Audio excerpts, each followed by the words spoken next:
Irene နဲ့ Paul တို့စုံတွေ့တဲ့ကတူတူမြို့မှာလာဖွင့်တဲ့ Sky View လို့ခေါ်တဲ့မိုးမျှော်တိုက်စားတောက်ဆိုင်စီကိုရောက်လာကြပါတယ်။ Irene ကတော့သူတသက်နဲ့တကူဒီလိုနေရာမျိုးမှာညစာစားရဖို့ဆိုတာကအိမ်မက်လိုပဲဖြစ်နေတော့အန်အောဝမ်းတာနေပါတယ်။မိုးမျှော်တိုက်ဆိုတဲ့အတိုင်းအပေါ်ထက်ကိုတက်ဖို့အတွက်တက်လီကားကိုအသုံးပြုကြရပါတယ်။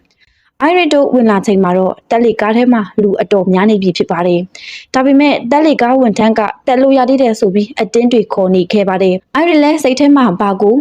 မတက်မတာဖြစ်နေမှန်းမသိတာနဲ့နောက်တစ်ခေါက်ကိုပဲစောင့်စည်းချင်နေပါတယ်။ဒါပေမဲ့ဘောကပါအတူစီးဖို့ခေါ်နေတာနဲ့ Irene လည်းတက်လိုက်တွားရပါတယ်။တက်လီကားထဲမှာတော့ဝန်ထမ်းကတူတူရဲ့စားတောက်ဆိုင်ကြီးကပေပေါင်း494ပေမြင်ပြီးတန်9000ကျော်၄ချောင်းပြောပြနေပါတယ်။အဲ့ဒါတွေအပြင်ဂုံယူဝင်သွားတဲ့ပုံစံနဲ့ဒီအဆောက်အဦကြီးပြီးခဲ့တဲ့အချိန်ကခံမန်းလာထက်9လတောင်စောတယ်လို့ပြောနေပါသေးတယ်။ Irene လည်းအဲ့ဒါကုံယူစရာမဟုတ်ဘူးဆိုပြီးစိတ်ထဲကနေပြန်ပြောလိုက်ပြီးအပေါ်ဆုံးထပ်ကိုရောက်လာကြပါတယ်။အမြင့်ဆုံးကိုရောက်တာနဲ့အမျှ Irene ရဲ့စိတ်မသက်သာမှုကြီးကလည်းပိုလိုတောင်ဆိုးလာတာနဲ့အပြင်ဘက်ဝန်ရံတာကိုထွက်လာလိုက်ပါတယ်။အဲ့ဒီနေရာမှာပဲပေါ်ကတူကိုတူထောက်ပြီးလက်ထက်ခွင်တောင်းလိုက်ပါတယ်။ Irene လည်းတူပိုက်ထဲကကလေးအကြောင်းပါပေါ်ကိုတတိပေးလိုက်တော့ပေါ်တယောက်မိမရောကလေးပါရတော့မှဆိုပြီးပျော်ထားပါတယ်။ဝန်ရံတာမှာတူတို့နဲ့အတူရက်နေတဲ့ကလေးတယောက်ကလက်ထက်ကအကျွေစေးကိုအားနဲ့အောက်ကိုပစ်ချလိုက်ပါတယ်။အဲ့ဒီမှာပဲအဲ့ဒီအကျွေစေးကအောက်မရောက်ခင်လေနဲ့တိုက်ပြီးတက်လီကားရဲ့ဘန်ကာကြားထဲမှာတွားညက်ပါတယ်။အဲ့ဒီကနေပဲဘန်ကာလှည့်ပတ်မှုရက်တွားခဲ့ပေမဲ့တီးဝိုင်းကတချင်းတန်ကြားမှာကားခုန်နေကြတဲ့လူတွေရဲ့ခြေထောက်အောက်ကပို့တွက်လာကြပါတယ်။အဲ့လိုပို့တွက်လေတူတူခြေထောက်အောက်မှာရှိနေတဲ့မန်တတားလေးတဖြည်းဖြည်းနဲ့အပ်လာပြီးချိတ်ဆက်ထားတဲ့နှက်တွေပါပြုတ်ထွက်ကုန်ပါတယ်။အဲ့ဒီကနေဘယ်လောက်မှမကြတဲ့အချိန်အတွင်းမှာပဲမှန်ကွဲသွားပြီးဘောအပါအဝင်ကားနေကြတဲ့လူတဝက်ကျော်လောက်အောက်ကိုပြုတ်ကျသွားပါတယ်။ကြီးတဲ့သူတွေလည်းဟိုဝင်ဒီတိုင်းနဲ့ဆိုတော့ဟင်းချက်နေတဲ့ gas အိုးကိုပါတိုက်ခိုက်မိပြီးအခန်းတစ်ခုလုံးလည်းမီးလောင်ပါတော့တယ်။ဒါတွေတင်မကပဲမိုးမျှော်တိုက်အောက်ခြေတိုင်တစ်ခုလုံးကလည်းကျိုးပဲကုန်တာနဲ့ထွက်ပြေးတဲ့သူမှန်တမျှတီကုန်ကြရပြန်ပါတယ်။ Irene တယောက်လည်းတစားစီပြိုကျနေတဲ့မိုးမျှော်တိုက်ကြောင့်ဘယ်ကိုထွက်ပြေးရမယ်မတီးပဲပြာများနေပါတယ်။အကုန်လုံးပြုတ်ထွက်နေတဲ့တန်တူတန်စားတွေကြားမှာအပေါ်ဆုံးထက်လည်းနှစ်ချမ်းကွဲသွားပြီးတိုက်တန်းနဲ့တင်ပေါ်ကြီးလိုတစ်ဖက်ကအောက်ကိုဣကျသွားပါတယ်။ Irene ကအပေါ်မှာကြံခဲ့တာကြောင့်အောက်ကိုပြုတ်ကျဖို့နည်းနည်းပဲလိုတော့တဲ့အမျိုးသမီးကသူ့ကိုဆွဲတင်ပေးဖို့အကူအညီတောင်းပါတယ်။ဒါပေမဲ့အဲ့ဒီအချိန်မှာပဲစန်တရားကြီးကပါရှော့ကျလာပြီးအဲ့ဒီအမျိုးသမီးကိုပါဆွဲခေါ်သွားခဲ့ပါတယ်။အခန်းတစ်ခုလုံးကိုလည်းမိကရောပြိုကျချင်းကပါဝါမျိုးနေတာကြောင့် Irene လည်းခုန်ချလိုက်ဖို့ဆုံးဖြတ်လိုက်ပါတယ်။တစ်တာထဲမှာပုံနေတဲ့ကလေးတယောက်ကိုမြင်တော့ Irene လည်းတနာသွားပါတယ်။အဲ့ဒီမှာပဲခုနကကြံနေတဲ့တပိုင်းကပါပြိုကျလာတော့တာနဲ့ဒူဒူနှစ်ယောက်စလုံးအောက်ကိုပြုတ်ကျသွားခဲ့ပါတယ်။ဒါပေမဲ့ပေါ်ပေးခဲ့တဲ့လက်ထက်လက်စုပ်ကထွက်နေတဲ့တန်တစ်ခုကြားညက်နေတာကြောင့်အောက်လဲမကြပဲတန်လန်းကြီးဖြစ်နေကြပါတယ်။ဒါပေမဲ့မကြလိုက်ခင်မှာပဲအဲ့ဒီတန်ကပါ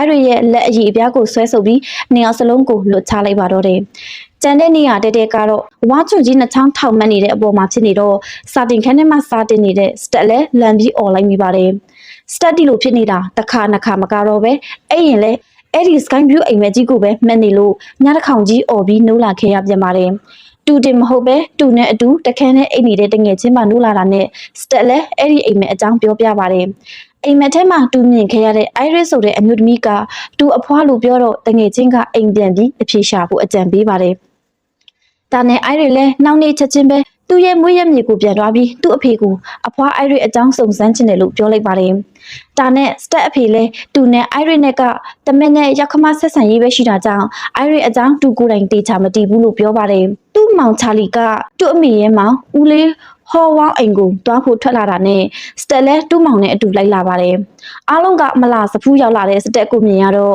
့အော်ပြီးနှွေးထွေးစွာကြိုးဆိုကြပါတယ်။စတက်လည်းသူဦးလေးဟောင်းဝေါ်စီလိုက်သွားပြီးသူလာရင်ကိစ္စကိုပြောပြတော့ဟောင်းဝေါ်ကအဲ့ဒီအကြောင်းတွေမပြောချင်တော့ဘူးလို့ညင်းပါတယ်။ဒါနဲ့စတက်လည်းသူဒီမှဖြစ်မှာဆိုပြီးသူ့အိမ်မဲအကြောင်းနဲ့အဲ့ဒါကိုပဲခဏခဏမှတ်နေတယ်ဆိုတာကိုပြောပြလိုက်ရပါတယ်။ဒီတော့မှဟောင်းဝေါ်လည်းသူ့အမေကသူတို့အဖေတေကလေးကစိတ်ယူပေါက်သွားပြီးသူတို့ကိုကြောင်းလဲပေးမသွားတော့သလိုအိမ်ထဲမှာပဲပိတ်လုံထားတာတွေကိုပြောပြပါတယ်။နေတိုင်းမှာလည်းတေးစိမ့်နိုင်တယ်ဆိုရတဲ့နှီးတွေကိုသူ့အမေကဆွဲလန်းနေပြီးအရန်ကိုဆိုးလာတဲ့တချိန်ရှိခဲ့ဘူးလို့နိုင်ငံတော်ကဝင်ဆွဲခဲ့ရတယ်လို့ပြောပါတယ်။အဲ့ဒီတော့မှပဲသူတို့အမေစီကလွတ်မြောက်လာခဲ့တာလို့ပြောပြီးထပ်သွားပြီးမြဲစတက်ကတော့ Irene နဲ့တွေ့မှသူပြဿနာကိုဖြေရှင်းနိုင်မယ်လို့ယုံကြည်ထားတော့မှာပဲ။ဒါနဲ့ဟောင်းဝေါ်ရဲ့မိမဘရန်ဒန်ကိုသူ့ကိုကူညီပေးဖို့ထပ်တောင်းဆိုလိုက်ပါတယ်။ဘရန်ဒါလည်း စတက်တကယ်လို့တင်မှန်းတီးတော့အိုင်ရီရဲ့အိမ်လိပ်စာကိုပြောပြလိုက်ပါတယ်စတက်လဲချက်ချင်းပဲအဲ့ကိုထွက်လာခဲ့လိုက်ပြီးတစ်တော်ထဲမှာထီကြီးရှိနေတဲ့အိမ်ရှိမှာပဲကားရက်လိုက်ပါတယ်လူခေါ်ဘဲကိုနှိပ်လိုက်တော့အထက်ကနေအိုင်ရီရဲ့အတန်ထွက်လာပြီးအဲတူလည်းမခံတဲ့အကြောင်းပြောပါတယ်ဒါနဲ့စတက်လဲသူကအိုင်ရီရဲ့မြေးပါလို့မိတ်ဆက်လိုက်တော့မှအိုင်ရီလည်းဖုန်းနဲ့ကားတော်ထားပြီးဝင်ခဲခိုင်းလိုက်ပါတယ်အဲ့တော့မှတစ်ခါဖွင့်သွားတာနဲ့စတက်လဲအထဲကိုဝင်လာတဲ့အချိန်မှာမြင်လိုက်ရတာတွေကချွတ်ထက်တဲ့ပစ္စည်းတွေနေရာအနံ့မှာရှိနေတာပါပဲအိမ်ထဲရောက်တော့အိုင်ရစ်ကတီကိုဘလို့တီပြီးရောက်လာတာလဲမေးတာနဲ့စတက်လဲအိမ်မက်ထဲကနေတဆင်းလာခဲ့တာလို့ပြောပြလိုက်ပါတယ်အိုင်ရစ်လဲအဲ့ဒါကအိမ်မက်မဟုတ်ပဲသူ့ရဲ့ကြိုတင်တီမူပဲလို့ပြောပြီးအဲ့ဒီနေ့ကတကယ်ဖြစ်ခဲ့တာတွေကိုပြန်ပြောပြပါတယ်အဲ့ဒါကတော့အကျွေစေးချပစ်ခဲ့တဲ့ကလေးစီကနေအကျွေစေးကိုလူယူလိုက်ပြီးကားနေကြတဲ့လူတွေကိုလည်းဒီကနေအမြန်ပဲထွက်သွားခိုင်းခဲ့တာပဲဖြစ်ပါတယ်ဒါနဲ့စတက်လဲဒါဆိုအဖွားကပြဿနာအကြီးကြီးကိုတားလိုက်တာပဲလို့ပြောတော့အိုင်ရစ်ကအဲ့လိုမှန်ပေမဲ့တေချင်းတရားကတော့အခုလိုလာရှုပ်တာမျိုးကိုမကြိုက်ဘူးလို့ပြန်ပြောပါတယ်ဒါကြောင့်ပဲတေချင်းတရားကပြန်လာပြီးအားလုံးကိုလိုက်တက်နေခဲ့တယ်လို့ပြောတော့စတက်လဲကြောင်သွားပါတယ်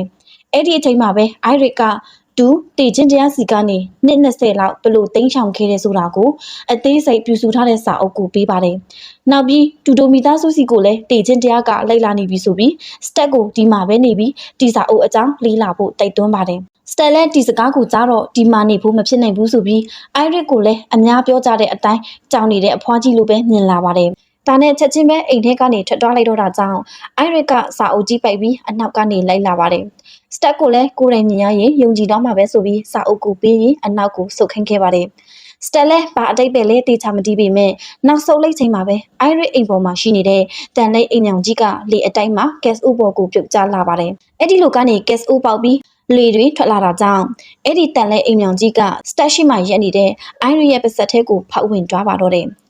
နောက်တစ်ရက်မှာတော့စတက်ရဲ့မိသားစုတွေအိုင်ရီရဲ့နောက်ဆုံးခီးကိုလိုက်ပို့နေကြတော့စတက်ရဲ့အမေရောက်လာပါတယ်စတက်အဖေနဲ့ဦးလေးကတော့ကြိုးဆိုကြပြီမဲ့စတက်ကတော့သူ့ကို10နှစ်တမိကလေးကပြစ်သွားခဲ့တဲ့အမေကိုမမြင်ချင်တာနဲ့အိမ်ကိုပဲပြန်လာခဲ့လိုက်ပါတယ်ကျောင်းစာနဲ့ပတ်သက်တာထိတ်လုံးနေခဲ့ပြီမဲ့လည်းစိတ်ကတော့လှေတိုက်လို့လုံနေတဲ့အိမ်အလားစင်ပစ္စည်းကစတတိထားမိနေပါတယ်ဒါနဲ့မဖြစ်တော့ဘူးဆိုပြီးအိုင်ရီနောက်ဆုံးပေးခဲ့တဲ့စာအုပ်ကိုဖတ်ဖို့ဆုံးဖြတ်လိုက်ပါတယ်ဟောင်းဝေါ်ရဲ့အိမ်မှာတော့စတက်အမေပြန်လာတာကိုကြိုစုပွဲအနေနဲ့ပါတီပွဲကျင်းပနေကြပါတယ်။ပါတီဆိုတဲ့အတိုင်းရေခဲတွေဖြော်ရည်တွေမိခိုးတွေအကင်တွေနဲ့အပြည့်ဖြစ်နေပြီးရေခဲစိတ်ကြိတ်ယူလို့ရအောင်ကန်ထဲမှာထည့်ထားပေးပါတယ်။အဲ့ဒီမှာပဲမတော်တဆဆိုသလိုဖန်ခွက်လေးတစ်ခုကြာကွဲသွားရကနေအဲ့ဒီဖန်ခွဲစားကရေခဲထဲကိုကြာသွားခဲ့ပါတယ်။တန်ရှင်းပြန်လာလို့တဲ့လူကလည်းအဲ့ဒါကိုတတိမထမ်းမိတာနဲ့ပါတီစားလို့တဲ့အချိန်မှာအဲ့ဒီဖန်ခွဲစားစတက်အဖေရဲ့ခွက်ထဲကိုပါသွားပါတယ်။တစ်ဖက်မှာလည်းစတက်ကစာအုပ်ထဲမှာမြင်လိုက်ရတဲ့အဖြစ်အပျက်တွေကြောင့်သူမိသားစုတွေကိုစိတ်ပူပြီးဟောင်းဝေါ်အိမ်ကိုလိုက်လာပါတယ်။အဲ့ဒီအချိန်ဟောင်းဝေါ်ကလည်းဖြိုရည်ခွက်ကင်ပြီးဟိုလျှောက်သွားဒီလျှောက်သွားလှုပ်နေပါတယ်။ဒါကိုမြင်တော့ချာလီတို့တွေကသူတို့ခုန်နေတဲ့ရာဘာပေါ်မှာနောက်ကျွန်းထိုးပြဖို့စိန်ခေါ်လိုက်ပါတယ်။ဒါနဲ့ဟောင်းဝေါ်လည်းငဲ့စွမ်းပြရသေးတာပေါ့ဆိုပြီးတွားတာနဲ့စတက်ရဲ့အဖေကဟောင်းဝေါ်ကိုအားပေးဖို့အဲ့ဒီခွက်ကိုထိုင်ခုံလက်ရန်ပေါ်မှာတင်လိုက်မိပါတယ်။အဲ့ဒီလိုကနေဟောင်းဝေါ်ခုံမဲ့အလုံးမှာပဲရာဘာအောက်မှာရှိနေတဲ့တန်တူရင်းကြီးကိုစတက်အမေကတတိထားမိလိုက်ပါတယ်။ဒါနဲ့အဲ့ဒီပစ္စည်းကိုလက်တမပစ္စည်းတွေထားတဲ့ဒဲနမ်းမှာတွားထားလိုက်ပါတယ်။အဲ့ဒီအချိန်ဘရန်ဒါရဲ့ပေါ်ဆောင်မှုတစ်ခုကြောင့်ပလင်းတစ်ခုကအောက်မှာရှိနေတဲ့ဆဲရဲ့အမြင့်ဆုံးခလုတ်ကိုမတော်တဆသွားနှိပ်မိပြန်ပါတယ်။ကျိုးရဲ့အဆုံးမှရှိနေတဲ့လက်တမပစ္စည်းတွေလည်းလှုပ်ရွဖြစ်လာကြပြီးအဲ့ဒီအချိန်ကွက်တီးမှာပဲစတက်ရောက်လာပါတယ်။စတက်ကိုမြင်တော့ဟောင်းဝေါ်ကချာလီတို့စောနေရကနေဝမ်းတာအားရနဲ့ဆင်းလာခဲ့ပါတယ်။သူတို့ခုံတဲ့အားကြောင့်ခုနကတည်းကချုပ်ရိုးတွေပြဲနေတဲ့ရာဘာကြီးကပေါ်ပီတစ်ချက်အခုံးမှာပဲပြဲထွက်သွားပါတယ်။ဒါနဲ့ပေါ်ပီရဲ့အတန်ကျဲကြီးထွက်လာတော့တစ်သားသုံးဆက်နေတဲ့အဲ့ရစ်တို့တဆူလဲလန်သွားပြီးတစ်သားသုံးတွေပါပြိုကျသွားပါတယ်။အဲ့ဒီလိုကနေလက်ရန်ပေါ်မှာတင်ထားတဲ့ခွက်ကိုတိုင်ပြီးခွက်ထဲမှာရှိနေတဲ့ဖန်ခွဲစားကမြေကြီးပေါ်ပြုတ်ကျလာပါတယ်။စတက်ကိုဝမ်းတာအားရနဲ့ကြိုးဆိုနေတဲ့ဟောင်းဝေါ်ကဒါကိုမမြင်ပဲတက်နှင်းမိသွားခဲ့ပါတယ်။ဒါပေမဲ့ဟောင်းဝေါ်ကအဲ့ဒီလောက်ပဲထင်ပြီးတူပါမှမဖြစ်ပါဘူးလို့ပြောနေတော့မှပဲအခုနောက်ကလှုပ်စီးဖြစ်နေတဲ့တန်တူရင်းကြီးပြုတ်ကျလာပါတယ်အဲ့ဒါကလည်းတူးရှိမှရှိနေတဲ့မျက်ရိပ်ဆက်ခလုတ်ပေါ်ဖြစ်နေတော့ပလင်ကွဲအနာနဲ့မျက်ပေါ်လဲကျလာတဲ့ဟောင်းဝေါ်ကိုမျက်ရိပ်တလို့ရိတ်သွားပါတယ်ဒီလိုနဲ့အိုင်ရီရဲ့အတူပါအပြီးမှာဟောင်းဝေါ်ရဲ့အတူပါဖြစ်သွားခဲ့တော့စတက်ကမိသားစုဝင်တွေအားလုံးကိုစုခိုင်းပြီးသူရလာတဲ့အချက်လက်တွေကိုပြောပြပါတယ်အဲ့ဒါကတော့အိုင်ရီတားခဲလို့စကိုင်းဗျူးမှာမတည်ခဲ့တဲ့လူတွေကိုတည်ခြင်းတရားကတဖြည်းဖြည်းနဲ့လိုက်တက်နေပြီဆိုတာပါပဲအဲ့ဒီထဲမှာအဲ့ဒီနေ့ကလေးက တီခဲရမယ်အိုင်ရစ်လည်းအပါအဝင်ဖြစ်နေတော့အိုင်ရစ်တီရင်မွေးလာမှာမဟုတ်တဲ့တူတုံမိသားစုဝင်တွေလည်းပါပါတယ်လို့ပြောပါတယ်။ဒါကြောင့်တီချင်းတရားကအိုင်ရစ်ပြီးတော့အခုဟောင်းဝေါ်ရဲ့အသက်ကိုယူသွားခဲ့တာဆိုပြီးသူဆွဲလာတဲ့နာမည်စရင်းကိုပြပါတယ်။နောက်တော့တီချင်းတရားကဟောင်းဝေါ်ရဲ့မိသားစုဝင်တွေကိုအရင်လိုက်တက်ပြီးတူတုံမိသားစုဝင်တွေစီလာမှာပဲလို့ထပ်ပြောပြန်ပါတယ်။ဒါကြောင့်အခုအလဲကြားတာကအကြီးဆုံးသားအိုင်ရစ်ပဲလို့ပြောလိုက်ပါတယ်။အားလုံးကတော့ပူဆွေးနေတာနဲ့စတက်ပြောတာကိုဘယ်လိုမှလက်မခံနိုင်ပဲယူရပြည်တောင်ထင်ကုန်ကြပါတယ်။အဲ့ဒီလူကနေတရက်မှာတော့ Tattoo Studio အခန်းထဲမှာ Eric တယောက်ဆိုင်ပိတ်ချိန်ရောက်တော့တချင်းနားထောင်ပြီးငိမ့်နေခဲ့ပါတယ်။ဆောင်းပုတ်ပေါ်မှာတင်ထားတဲ့ခေါင်းလုံအယုတ်လေးကဆောင်းပုတ်လောက်တာနဲ့အောက်ကိုပြုတ်ကျလာပါတယ်။စပွဲပေါ်မှာရှိနေတဲ့ပစ္စည်းတွေကိုလဲအောင်လုပ်ပြီးနောက်ဆုံးမှာတော့ဖန်ခွက်တစ်လုံးပြုတ်ကျသွားပါတယ်။ Eric ကျတော့လူဝင်တာလားဆိုပြီးတီးချင်တာနဲ့ထိုင်ကုန်ကိုအနောက်ဆုပ်လိမ့်မိပါတယ်။ထိုင်ခုံကတက်စီတွေထည့်ထားတဲ့ဘုံဘော်ကိုတိုင်ပြီးအထက်ကနေစီတွေထွက်ကြလာပါတယ်။ဒါပေမဲ့ Eric ကတော့အဲ့ဒါကိုမတီးပဲကွဲထားတဲ့ဖန်ခွဲစာတွေကိုတင်းနေရင်းကနေမတော်တဆဆိုသလိုပန်ကာကိုတွေ့ထားတဲ့တန်ကြိုးကြီးပြုတ်ကျလာပြန်ပါတယ်။အဲ့ဒီနှာခေါင်းမှာဖောက်ထားတဲ့တန်ကွင်းထဲမှာအော်တိုချိတ်သွားတော့တာနဲ့အဲ့ဒီလည်းအဲ့ဒါကိုပြန်ဖြုတ်ရပြန်ပါတယ်။ဒါပေမဲ့ပန်ကာကလဲနေတုံးဆိုတော့အဲ့ဒီကွင်းကလည်းပန်ကာလဲတဲ့နောက်ကိုလိုက်နေတော့အဲ့ဒီလည်းဖြုတ်မရအောင်အခက်တွေးနေပါတယ်။အဲ့ဒီလိုနဲ့လှုပ်ရမ်းနေခဲရကနေအနားမှာရှိတဲ့မိအိမ်ကတက်စီတွေဖိတ်ကြနေတဲ့အပေါ်ကိုတတဲကြီးပြုတ်ကျသွားပါတယ်။မိတောက်တွေထွက်လာတာကြောင့်အခုတတိနှာခေါင်းကတန်ကွင်းကိုဖြုတ်မရနေတဲ့အဲ့ဒီလည်းတော်တော်တိုင်ပတ်လာပါတော့တယ်။အဲ့ဒီချိန်မှာပဲအဲ့ဒီဝိတ်ကြီးကိုဆွဲထားရတဲ့ပန်ကန်ကလည်းအပေါ်ကနှက်တွေမခိုင်တော့အောက်ကိုပြုတ်ကျလာပါတယ်။ဒီလိုနဲ့အဲ့ဒီလည်းမီးတွေပေါ်ပြုတ်ကျပြီးလက်တစ်ဖက်လည်းမီးထီထွားခဲ့တယ်လို့မီးတောက်ကလည်းတခြားတက်စီဘူးတွေကိုပါတွားဟပ်ပါတော့တယ်။နောက်ဆုံးမှာတော့မီးကိုမီးနဲ့ထပ်တယ်လို့ဖြစ်ပြီးဆိုင်တစ်ခုလုံးမီးလောင်သွားခဲ့ပါတယ်။ဒီတင်းကိုကြားတော့အစာကလေးကအဲ့ဒီနဲ့ပတ်သက်ပြီးစိတ်မသက်မသာဖြစ်နေတဲ့စတက်လဲချာလီကိုခေါ်ပြီးရောက်ချလာပါတယ်။ဒါပေမဲ့အဲ့ဒီကတော့မင်းညာကဘာမှမဖြစ်ခဲ့တဲ့အတိုင်းဒီနေ့မနေ့မှာအေးဆေးလမ်းလျှောက်ထွက်နေပါတယ်။အဲ့ဒီကိုဒီလိုကောင်းကောင်းမွန်မွန်ပြန်တွေးနေရတဲ့အထီးတောင်စတက်ရဲ့ရင်ထဲကစိုးရိမ်မှုတွေကတော့ရောမသွားခဲ့သေးပါဘူး။ဆက်လာတဲ့လမ်းတစ်လျှောက်မှာမြင်နေရတဲ့တစ်ပင်ပေါ်ကလွှားဆက်တွေတရွက်လိမ်မုံနေတဲ့လူတွေနဲ့အားလုံးပေါ်လုံးကစားနေတဲ့ကလေးတွေကစားတတိထားကြီးနေခဲ့ပါတယ်။ဒါကို Eric ကတော့ဟာသားလို့လုံနေခဲ့ပြီးအဲ့ဒီအချိန်မှာ Eric ရဲ့ဘက်တော်သားဂျူလီယာလည်းရောက်လာပါတယ်။ဂျူလီယာကလည်းစတက်ကိုယူနေတယ်လို့ပဲပြောပြီးတနီယာကိုထွက်သွားတဲ့အချိန်မှာပဲစတက်ပြောတယ်လို့ဖြစ်ပြီးဘေးကဖြတ်သွားတဲ့အမိတ်ကားလည်းကြာသွားခဲ့ပါတယ်။တာကိုမြင်တော့ချာလီနဲ့ Eric ကအမိုက်ကားကိုရက်ခိုင်းဖို့ပြေးသွားကြတယ်လို့စတက်ကလည်းဂျူလီယာကိုကယ်ဖို့ပြေးလာပါတယ်။ဒါပေမဲ့ကံမကောင်းချင်တော့အမိုက်ကားမောင်းတဲ့သူကတချင်းဖွင့်ပြီးငိမ့်နေခဲ့ပါတယ်။ဒါနဲ့Ericလည်းကားကိုကြော်ပြီးရှေ့ကနေပိတ်ရက်လိုက်တော့မှကားကရက်သွားခဲ့ပေမဲ့လည်းအမိုက်ကျိတ်တဲ့ဆက်ကအလုံးလုံးနေသေးတော့ဂျူလီယာခင်ဗျာအမိုက်ပုံးထဲမှာတင်တည်သွားရှာပါတယ်။အားလုံးကစတက်ပြောတာတွေကိုလက်ခံလာကြပေမဲ့စတက်ကတော့ Eric ရှိနေသေးတာကိုဂျူလီယာကပါလို့အရင်တည်နေရတာလဲဆိုပြီးနားမလည်နိုင်အောင်ဖြစ်နေရပါတယ်။ Eric တို့အမေကEric ကဟောင်းဝေါ်နဲ့ရတဲ့သားမဟုတ်ဘူးဆိုတာကိုပြောပြလိုက်ပါတယ်။အဲ့တော့မှပြဿနာရှင်းသွားခဲ့ပေမဲ့လည်းဂျူလီယာတီပြီးရင်သူ့အလဲရောက်လာတော့မယ်ဆိုတာကိုသိနေတဲ့ပေါ်ပီကတော့ကြောက်နေခဲ့ပါတယ်။တာနယ်စတက်လည်းတူကူညီပေးပါမယ်ဆိုပြီးအိုင်ရီရဲ့စာအုပ်ထဲမှာရေးထားတဲ့ JB ဆိုတဲ့လူကအသက်ရှင်တဲ့လူကိုတွေးခဲ့တဲ့ဆိုတဲ့စာကိုပြလိုက်ပါတယ်။ဒါပေမဲ့ဘသူကမှ JB ဆိုတာမသိဘူးဆိုပြီးဖြစ်နေကြတော့စတက်ရဲ့အမေကသူ့အမေသူ့စီကိုစာတွေရောက်နေတော့ JB အကြောင်းထဲရေးဖူးတာတွေကိုအမတ်ရသွားခဲ့ပါတယ်။အဲ့ကနေပဲ JB ဆိုတ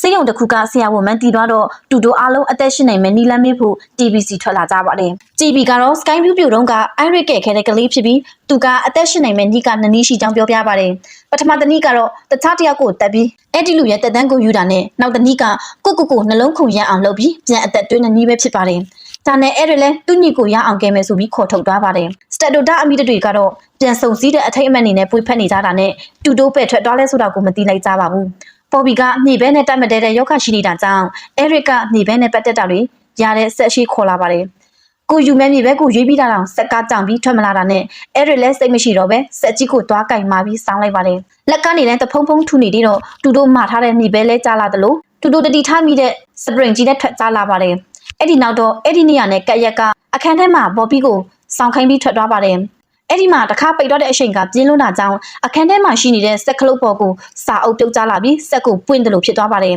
။ပွင့်တဲ့ဆက်ကလည်းအမြင့်ဆုံးအချိန်နဲ့တွားနေတာဖြစ်ပြီးပြင်ပမှာရှိတဲ့တက်တူပစ္စည်းအလုံးကိုစုပ်ယူဖို့အစာပြိုးနေခဲ့ပါတယ်။ခဏနေတော့ဝီချဲကိုယူပြီးအဲ့ဒီရောက်လာတာကြောင့်ဘော်ဘီလည်းအဲ့ဒီပေါ်ထိုင်လိုက်ရပါတယ်။နောက်တော့Ericကဘော်ဘီစီမှာရှိနေတဲ့မြေဘဲစားမီရင်အမြန်ဆုံးကူတာနီးဖြစ်တဲ့စီးပစ္စည်းတစ်ခုကိုတောင်းပါတယ်။ဘော်ဘီလည်းမပေးချင်ပေမဲ့Ericကသူ့အသက်ကိုကယ်မယ်ဆိုတာအာမခံနေတော့ပေးလိုက်ရပါတယ်။တာနဲ့ဘော်ဘီလည်းမြေဘဲကိုရဲရဲတင်းတင်းစားပစ်လိုက်တာကြောင့်ခဏအကြာမှာပဲတမ်းမလဲတာကိုခံစားလာရပါတယ်။ဒါနဲ့Ericစီကနေတူပေးလိုက်တဲ့ပစ္စည်းကိုပြန်တောင်းပါတော့တယ်။ Ericကလည်းဘော်ဘီနှလုံးခုန်ရက်မှာဒီကိစ္စတွေပြီးမှဆိုတာသိနေပေမဲ့မပေးဘဲတင်းခံနေခဲ့ပါတယ်။စတက်စီကဖုန်းဝင်လာတာနဲ့Ericလည်းဖုန်းကိုထုတ်ကြည့်လိုက်ပါတယ်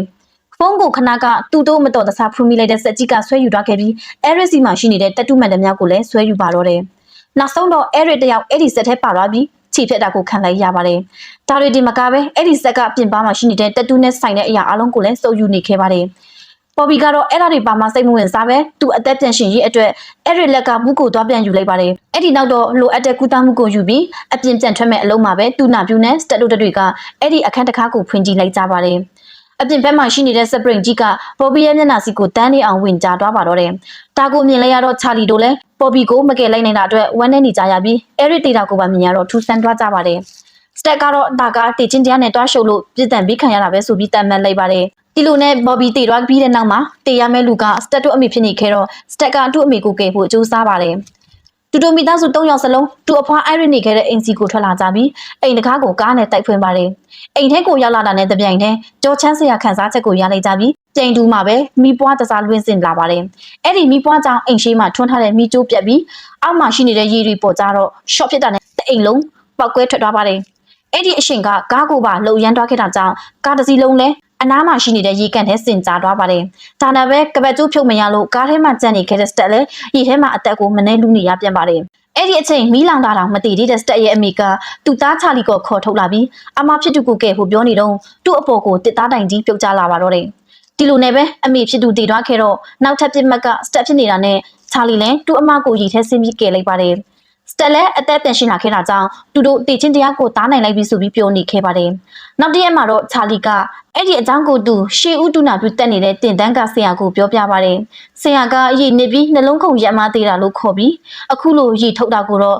မသေးသေးတာလို့ခေါ်တယ်ဆိုပြီးရှင်းပြပါတယ်။အဲ့တော့မှစတက်တို့မောင်နှမလည်းတေချင်းတရားကတူတို့နောက်မှာလိုက်နေတုံးပဲဆိုတာကိုတီးသွားကြပါတယ်။ယထာလန်းချောင်းတွေရွှေပေးနေတဲ့တန်လန်းကြားထဲကိုအကျွေစီတွားညက်ရာကနေလာနေတဲ့ယထာကြီးကစတက်တို့ဘက်ကိုခြုံထွက်လာပါတယ်။ဒါနဲ့စတက်တို့နေအောင်လဲအဲ့ဒီယထာကိုတေချင်းတရားလို့တတ်မှတ်ပြီးမတိုက်မိအောင်ထွက်ပြေးသွားကြပါတော့တယ်။ဒါပေမဲ့တေချင်းတရားကတကယ်ကိုလိုက်ပြီးဆိုရင်ဘယ်လိုမှပြေးမရဘူးဆိုတဲ့အတိုင်းယထာဘော်ကတစ်လုံးကြီးတွေပြုတ်ကျလာချိန်မှာတော့နေအောင်တားတီသွားကြရပါတော့တယ်